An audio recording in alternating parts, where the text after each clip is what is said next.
Hello বন্ধুরা, এখন যে জায়গাটি দেখতে পাচ্ছেন সেটি হলো বর্ধমান কাঞ্চননগরের খুব প্রসিদ্ধ এবং পবিত্র স্থান কঙ্কালেশ্বরী কালী মন্দির।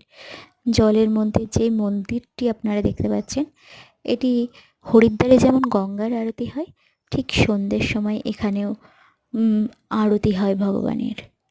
আর এখানে কঙ্কালেশ্বরী কালীবাড়ি মায়ের যে মূর্তিটি আছে সেটি বহু প্রাচীন। মা এখানে আনন্দময়ী স্নেহময়ী হয়ে বিরাজ করছেন।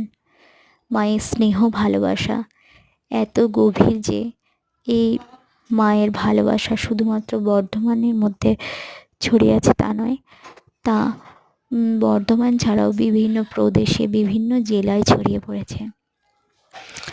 মা এখানে খুবই জাগ্রত। মা তার সন্তানকে এখানে কখনোই খালি হাতে ফেরান না। মায়ের কোনো সন্তান এখানে যদি মাকে করুণভাবে প্রার্থনা করেছে, মা ঠিক তার দিকে তাকাবেই তাকাবে। আর আমাদের এখানে যে কাউন্সিলর মশাই আছেন, আমি বলতে পারি যে ওনার জন্যই এত সুন্দর পরিবেশ, এত সুন্দর সুন্দর জায়গা আমরা পেয়েছি, গর্ব করার মতো জায়গা। এখানে উনি এত ব্যবস্থা করেছেন, এত পরিপাটি করেছেন। গরিব মানুষদের জন্য 10 টাকায় খাবারের ব্যবস্থা করেছেন। 10 টাকায় ভাত, ডাল, 2 রকমের সবজি, ভাজা, মিষ্টি, চাটনি প্রত্যেক দিনের খাবারের ব্যবস্থা করেছেন।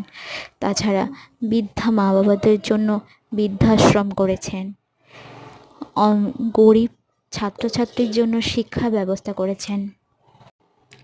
তাছাড়া অ্যাম্বুলেন্স, স্বর্গরথ, বিভিন্ন রকমের ব্যবস্থা তিনি করেছেন।